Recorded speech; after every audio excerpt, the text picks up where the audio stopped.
Hello. There's the camera. This is gonna make a lot of people uncomfortable, and yes, I'm in traffic, but it just has to come out.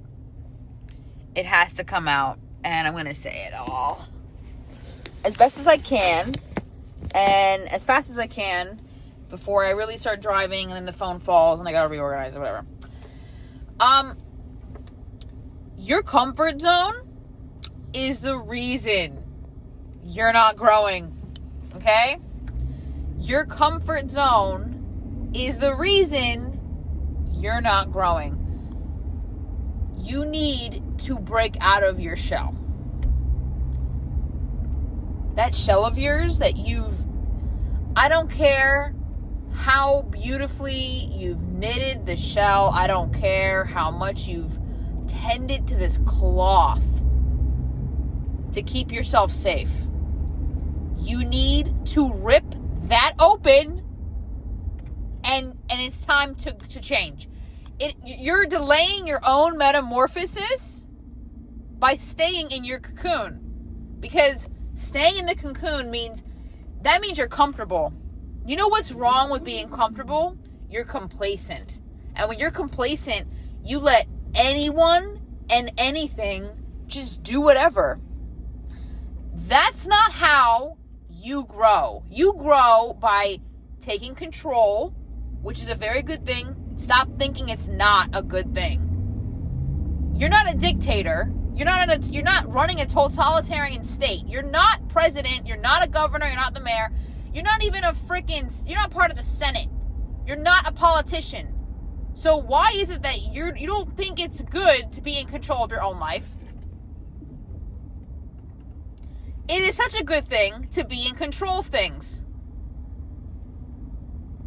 It's just like if you were parenting your own kids, you need to be in control, because guess what? You have the upper hand. You are the person in charge. You are literally a guardian. Like, you have to be in control of things. And if you aren't in control of your own life, ergo everything else that involves that, things will run amok. You get to choose. You have a say. It's really hot in here. You get to choose who's in your life. You get to choose how you spend your time. You get to choose what you do. You get to choose exactly what food you want to put in your body, how much water you want to drink, how much you want to sleep. That is all your choice. So stop thinking that you're getting so influenced. If you're this influenced by other things that are outside of yourself, you need to look in the mirror and just do a freaking complete detox. Detox from everything that you've been doing and switch up your routine. Switch up everything in your life and see how much more you're going to learn about yourself while you're uncomfortable. Because you think this is comfortable for me? I'm not comfortable doing this.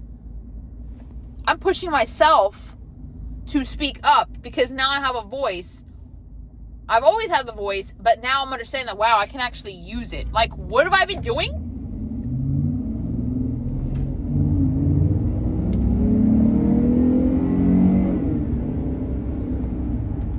But just like that, I'm not going to let this Mustang bully me. Anyway, you have a voice. You always have.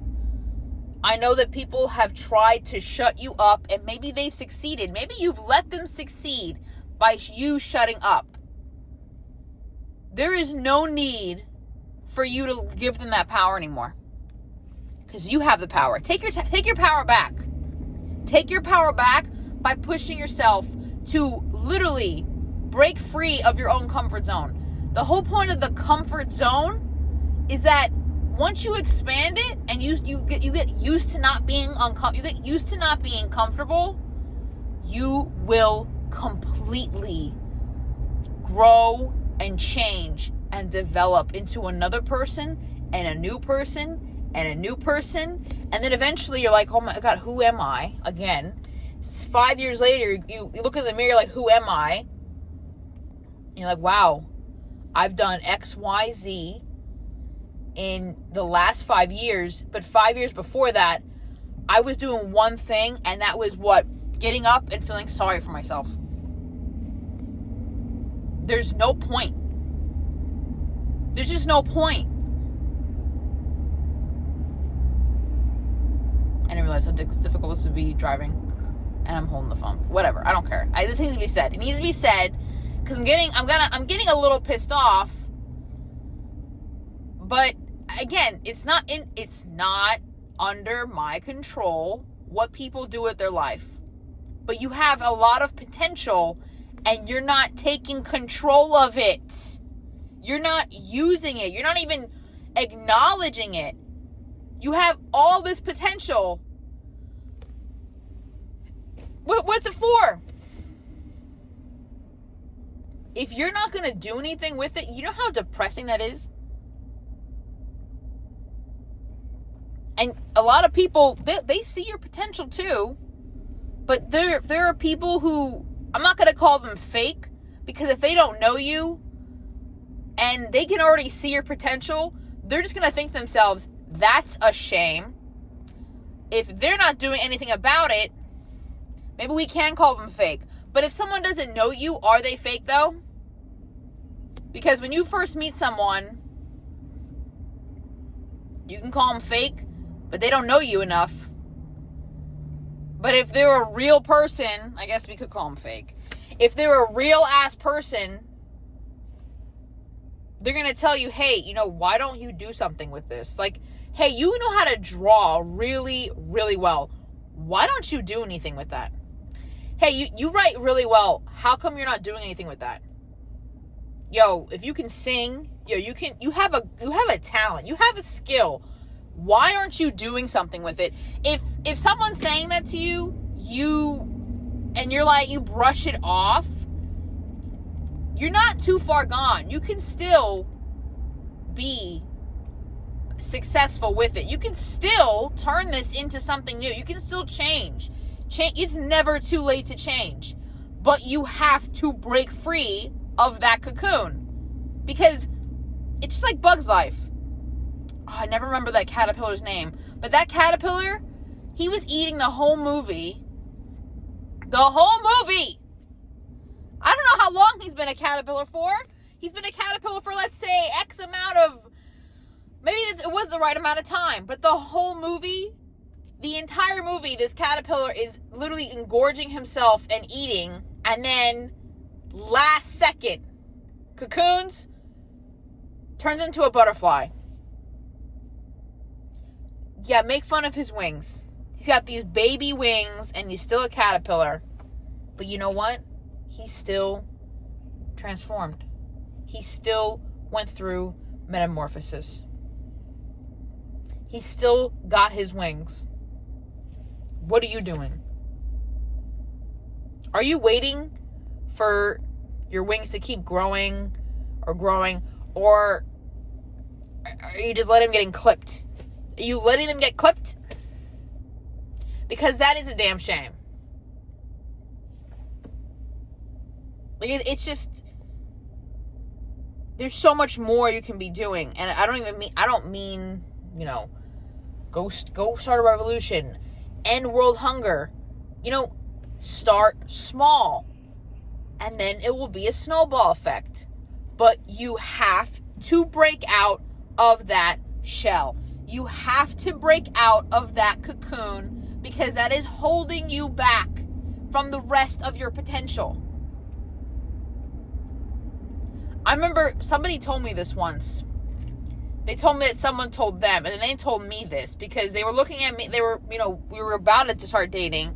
This is actually my first real serious relationship. And I was pissing my shit away. I was just literally not doing anything with all the potential I had until slowly I was waking up. It took a while, yeah. But I had to unlearn a lot of shit. I had to unlearn basically my entire life. But my ex told me, You can't fall in love with potential. You can't. I love you, but you have all this potential that I can't wait for you to grow anymore. And you know what? That hurt a lot coming from him.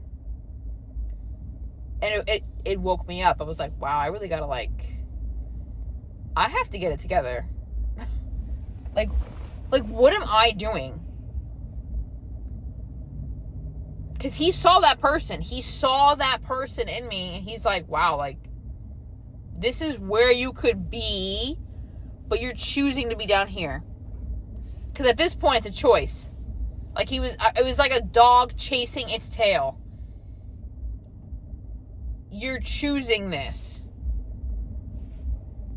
And I'm not saying that depression's not real. I'm not saying anxiety's not real. I'm not saying anything of any diagnosis, which is it's a condition or of a mental state. I'm not saying it's not real, because it's all real. You cannot choose to give into it, which holds you back. The fear of failure, the fear of losing everything, the fear of just risking everything that you've known, the fear of just whatever kind of fear it is, the anxiety of not making it, the anxiety of not being enough. You're never going to be enough. Why are you trying to be enough? Why do you want to be enough? You're more than enough. You're more than that. More than the word. There's so much in you that's just bursting and waiting to get out, but you've made it dormant. You have made it go to sleep. And that's why you're tired. That's why you feel groggy. That's why you're like, yo, why is nothing working out for me? Because you're not supposed to be doing this. You're supposed to be doing what's good for you. Are you doing what's good for you? Are you making it work? Are you fighting it's literally your last hope? Because at the end of the day, the main reason people change is because they don't have a choice anymore. Do you have a choice? Because I know I don't. I didn't have a choice. I was exhausting myself going through all these little boot camps and this and that, and I'm like, I'm wasting my own time. Because we want to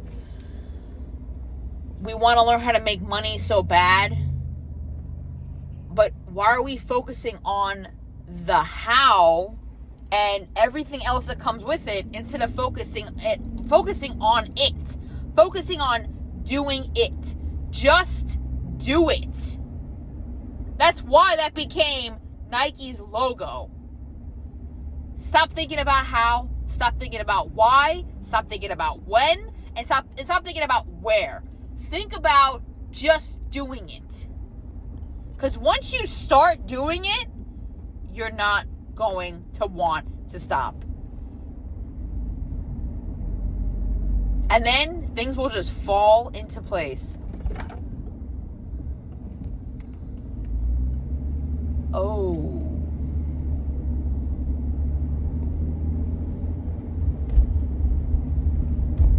Sorry, there was a car on fire.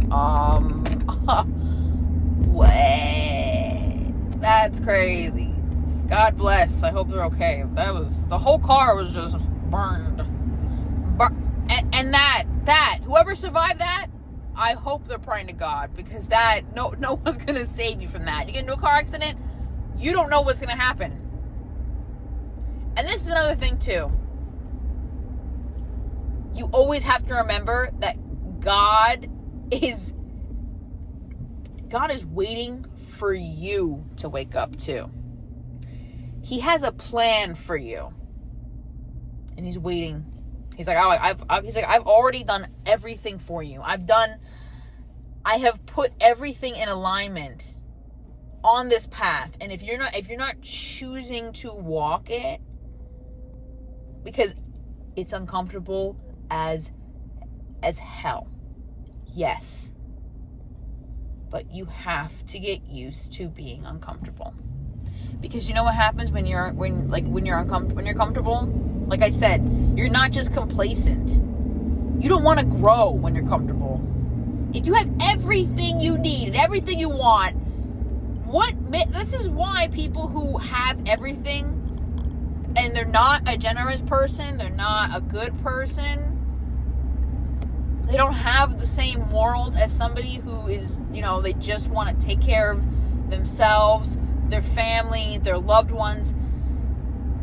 People who have everything in the world are still unhappy because they've plateaued and they choose that. But yet they don't understand that they haven't learned everything, but they don't want to do anything with what they have. They don't want to multiply it in a different way. They think it's all physical when it's not. They don't want to meet new people. They don't want to hear another perspective. They don't want to do anything differently. And that's the problem. You have to do things differently. You have to be different. If you're the same, then it's just a carbon copy and a carbon copy. No one likes a copycat, and no one likes to, if you have a friend and you're twinning, that's different. But if you're doing it every day, I doubt you want to have someone be just like you every single day, because then who are you? Where's the individuality? That's not fun. It's actually nice to be your own person. It's nice to take care of yourself. And it's nice to understand that, not everyone, or there's actually no one in the world like me. I'm sorry, but that actually gives me a sense of relief. Wow, there's no one in the world like me. That means you're unique. You're unique. And the more uniqueness you have, you're hiding it. You're a gatekeeper of yourself, because there's so much inside of you that you should want to share. And I know that's scary, and I know people are mean, and I know that people take advantage of things, but you have to use your discernment and understand that when you start showing more of yourself to the world,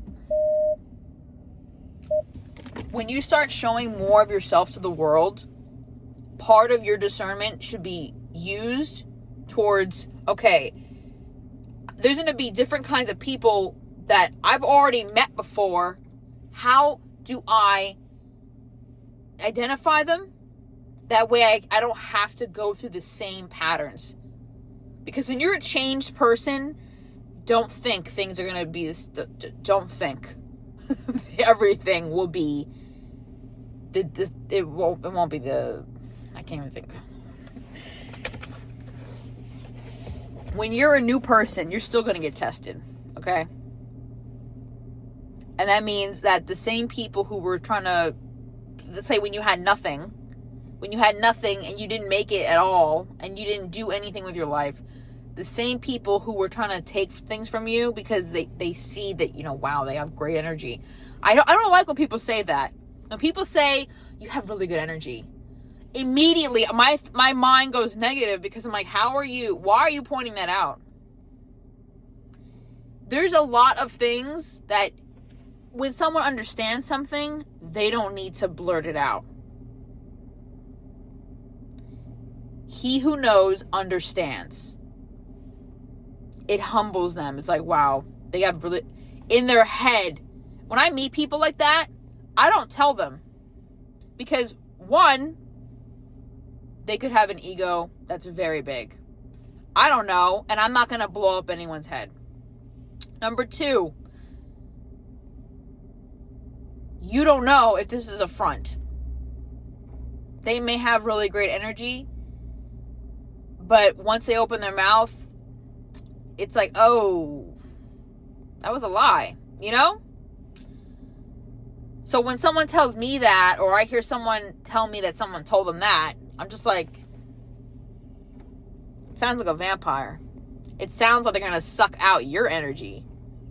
And that's what some people do. When you have nothing, but you have great energy, notice that who you hang out with, it really shows, like, who you are and what's inside of you that you're trying to get away from, but you have this friend that there's a lot of vampires out here, but you got to learn how to identify them.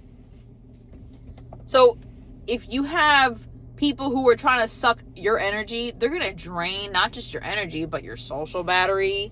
You're going to be exhausted. If you're hanging out with people and then when you get home finally and you're like, oh my God, I can breathe. That's a vampire. Get away from them. That's also why you're not changing. You can't be in the cocoon and then have people with you and then they're going to want to stay in the cocoon. Oh, it's nice and it's like being in your mom's womb. You had to come out sometime so you could grow.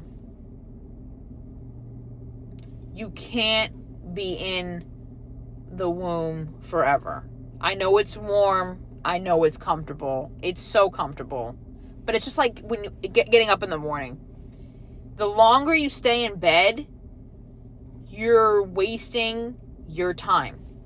Because, when there are days, I had one recently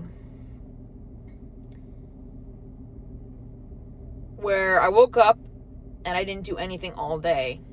And then I finally pushed myself to do it. And by that time, it was like 5 o'clock in the evening.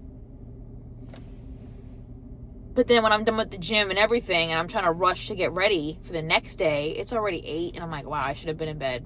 I'm like, why didn't I do this in the morning?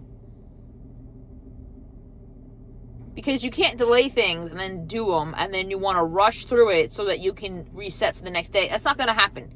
You have to get up, get out of bed. You can't stay in bed for too long because I know it's warm. I know it's cold outside. Wherever you are. I mean, it's kind of cold everywhere apparently. Not California. Everyone hope they're safe.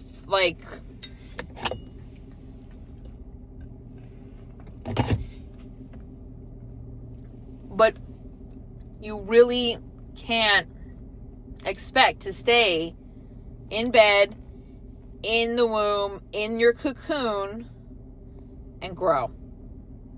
Because you know what happens when you grow in an enclosed space? You just make that space tighter and it molds more to your body. You can't grow within the limit because the cocoon is a limit. So break out of your shell and start. Just start. Because the longer you wait, but once you start, I think was it Joan Mitchell? There's this expressionist artist, one of my influences. I'm pretty sure, I haven't looked at her artwork in a long time, but her artwork is very similar to Willem de Kooning, and he's also an expressionist. But I think it was Joan, and she said that her one regret is, or was it her? I know someone said it. I'm not sure. I'm sorry. I know someone said it, but they said, I wish I had started sooner. And a lot of people say that. A lot of people say, I wish I started sooner. Because if I knew what I knew then now, like if I knew what I know now, if I knew it then, oh my, like I would have, like where would I be now? Like that's how I feel too. I wish I had started sooner. But the point is, I started. And this is the thing. If you're watching this, even if you're 40, 50 years old, if you feel like your life's passed you by and you've wasted all this time, you didn't, because you had to learn within your own time. All the time it took you to learn that was for you. Now that you know this, what are you going to do with the rest of your time here? Because this is the thing too. Everyone thinks their life's over when they turn 40. Everyone thinks their life's over when they turn 30. I don't see it that way. I think that if you've made it that far, your life's beginning. Every day is a new chance for you to begin your life another way. And not just that, when you're, there are people who get murdered, killed from a car accident, school shooting. There are people who die in high school. Everyone tells them, oh, you have all the time in the world. Don't worry about that. You have all the time in the world. You don't know when they're going to die. You don't know when anyone's going to die. You don't know when you're going to die. So why not start? Seriously, you don't know when your life is going to die. You don't know when it's going to end. You don't know when you're going to take your last breath. So why are you delaying your own potential from turning into a reality and just changing and being that person? Because you are holding you back. There's no nice way to say that. You are holding yourself back. I have held myself back because I thought something was wrong with me. I thought that I was crazy. I thought I was going through shit. I thought I was this, that, the third. I thought a part of me did know I was the problem, but I was spending so much time on understanding why. And then it hit me one day and I'm like, that doesn't matter. It's the same thing with certain, with certain texts. There's a reason why they're talking about what they're talking about. For example, in the Bible, in Genesis, God made the earth in 6 days and rested on the seventh. It went straight from God made the world, God made the universe, God made everything in 6 days.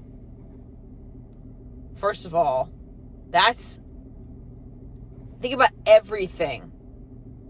He spent one time with the light and the dark, the planets, the ecosystems, the animals.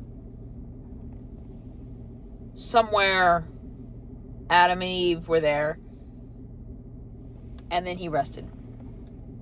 That's a lot of that. When you think about that, everything was made in 6 days. This whole reading in between the lines thing. Look, I'm not a philosopher anymore. I don't need to understand why. I've given up asking why, because it's not for me to understand. I don't need to understand. It exists. It happened. There's things I need to do with my life. Why am I going to waste my time or spend my time that's precious to me explaining or confusing myself by thinking about things that I don't need to be thinking about? Because if it was important, it would have been the Bible. If it was important, it would have been explained. And that's coming from source. God is source. So it's the same thing with your parents, for example. They would tell you certain things because this is what was important to them. They left out things because those things were not important to them. Whatever you learned from your parents was so important to them because they made it their life mission. They made it their behavior.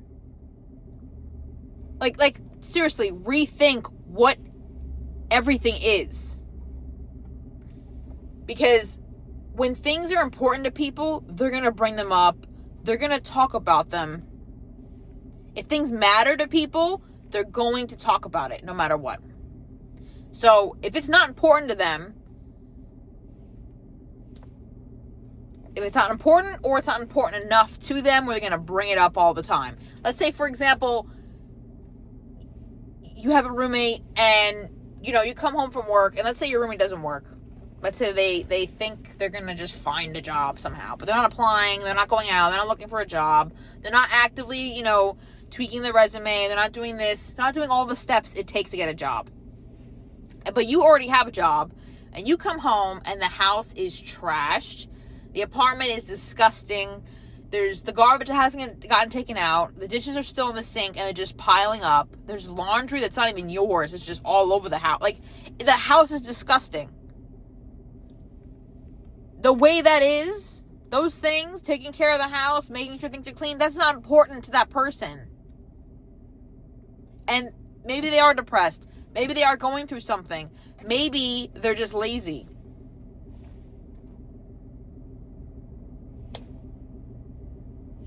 Because at this point, there's no way people can just be okay with filth. If you're okay with that, you're clearly not growing. Because when I look at things that need to be dirty, I need to clean them. Like, they need to be out of the way. Yes, there's all other factors that I'm not saying, but I'm not going to go into that because it's not important.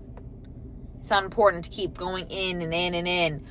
I'm not here for a psychology lesson. I'm not here for a sociology lesson. And I'm not here to talk about things that don't pertain to this. So, yes, there are a lot of factors going into people and their lives and what they view as important. But if you're starting a relationship with somebody and they're like, hey, I don't like this, I don't like that, but I love this, I do this, this is what my life is. Like, if they're going to tell you these things, or as it comes up and they tell you, as they're either experiencing it or something happened, and they're like, oh shit, this reminded me of this happened, and I want to bring this up to you because I don't want this to happen anymore. Or, hey, I don't like this. That's important to them. So what is important to you that you're not going to incorporate in your everyday life and start practicing it? And that could be whatever it is. If it's not important enough to you, or if it is, why aren't you making something out of it? And this whole like obsession with stop associating success with fame and fortune. Because real success is you haven't plateaued, but you've learned enough where you can start passing it on and helping people. You can take care of things. If you're at a point, if you get to a point where it's, oh, I can handle this, I can handle that, I can handle this, but I will admit that I need some help. And these are big things. Like, hey, I can handle paying for my car. I can get it fixed whenever. I can do whatever I want to it. Or, hey, I've paid for my car. I've paid for my house. I can help my friends out. I can, like, you know what I mean? But this is the thing. If you're not generous, it's not going to come back to you. But you can't expect it to either. That's why if you meet people or you have good people in your life, good people don't expect anything in return when they help you. They don't. They don't expect anything. You could help them pay off their house. They don't. Like, if someone were to come by right now and pay and give my parents a check for their house and it's paid off, there's no more mortgage, all they have to do is renovate the house and put money into that, and then the value goes up, but there's no mortgage. All they have to do is pay for the insurance and the property tax, and if they want to stay here, I doubt it, they have to pay for the HOA. If someone were to give them a check and pay off the house for them, and here's the deed to the house, it's yours, this is yours, I'm telling you right now, I don't think that person would really expect my parents to pay them back. They wanted to do something nice, they wanted to do something good for them, and they took care of it, and that was it.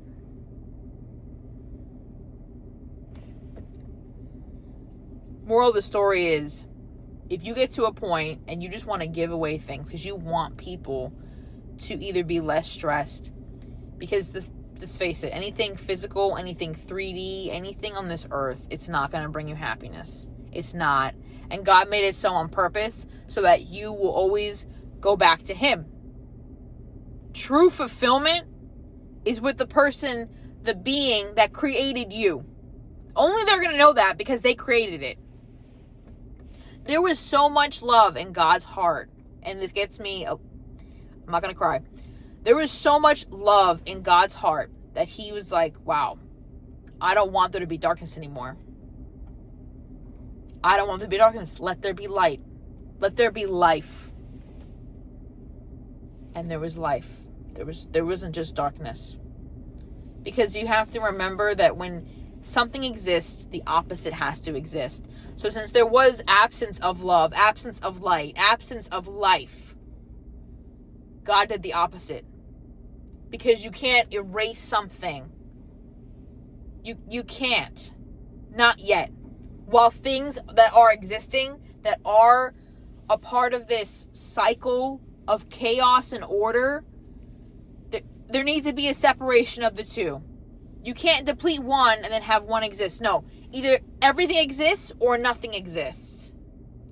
So you really have to understand that whatever's in your life that's bad and good, you can make the good better, or you can make the bad worse. That's it. Because what's bad, yeah, you can remove it, but it's always going to transmute. It's always going to transform into something else. You have someone that's toxic in your life. If you don't deal with it head on and you say, you know what, I'm going to drop them. I'm going to just ghost them. Guess what? It's going to come back. And it's not going to come back. It's not going to stop until you've broken that pattern of, I don't want this anymore. I've changed. I'm not that person. I'm not going to stoop lower.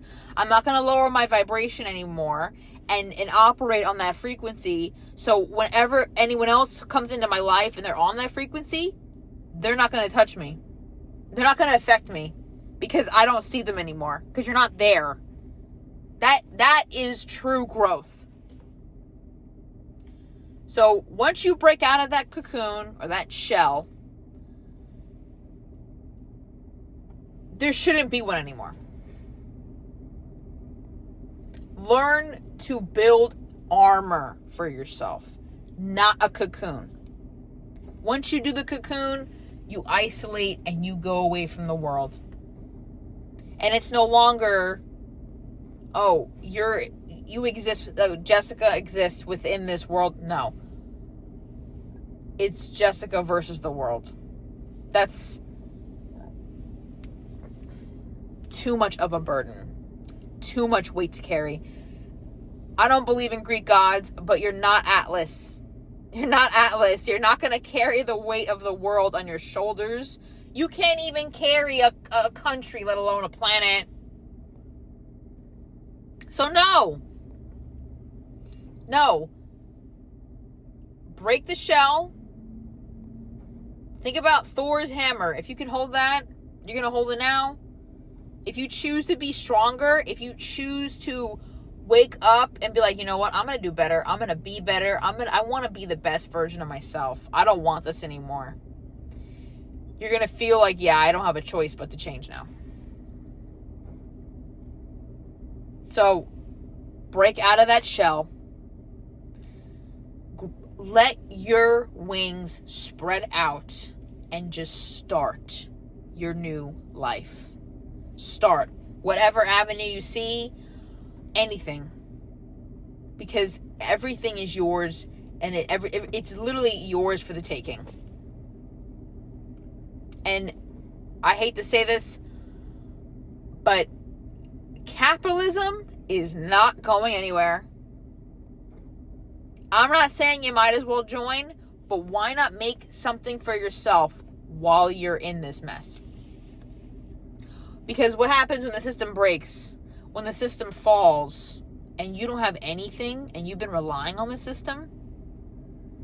That's how people get screwed over. You know that, right? I mean, look at California. People's houses are going down.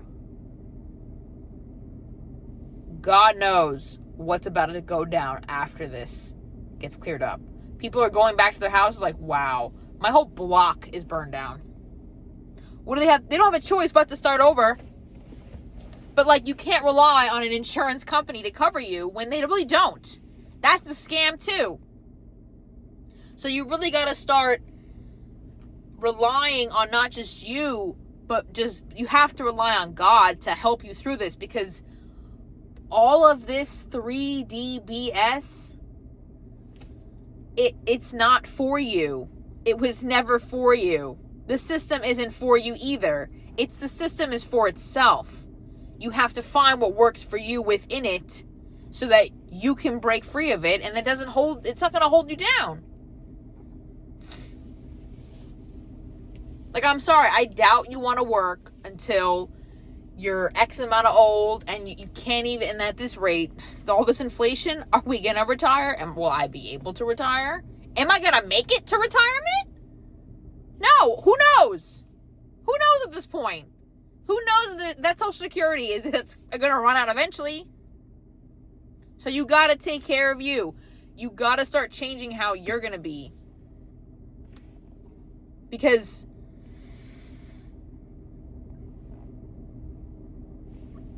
the clock is ticking, and you have to make a choice. You have to. And it's not just for you and your body right now. It's for your soul. Your soul is aching. I can feel it from here. Your soul is aching. And it wants to break free. So why not let it go wild with something you're already good at? And if you don't know what you're good at, start figuring it out. Because your own happiness, your own contentment, your own satisfaction, obviously, if you're not a serial killer, if you're not, like, anything that's going to harm people, like, it's for you. Like, it's all for you. This is all for you. You have a choice, and God made that so. God gave you the free will so that you can either choose to believe in Him, choose to not believe in Him, choose to live today. Some people choose not to. You can choose to go to work. You can choose to be happy. You can choose to be satisfied with your life. You can choose to be miserable. You can choose to be mad. And you can choose to be sad or depressed or anxious. You can choose to be overweight. You can choose to be underweight. Everything's a choice. You can choose what you believe in. Whether it's a lifestyle, where you live, what you're teaching your kids, who you're going to be, everything. It is a choice. And it's also your choice to change. I love you. Thank you for watching this. I'll see you next time.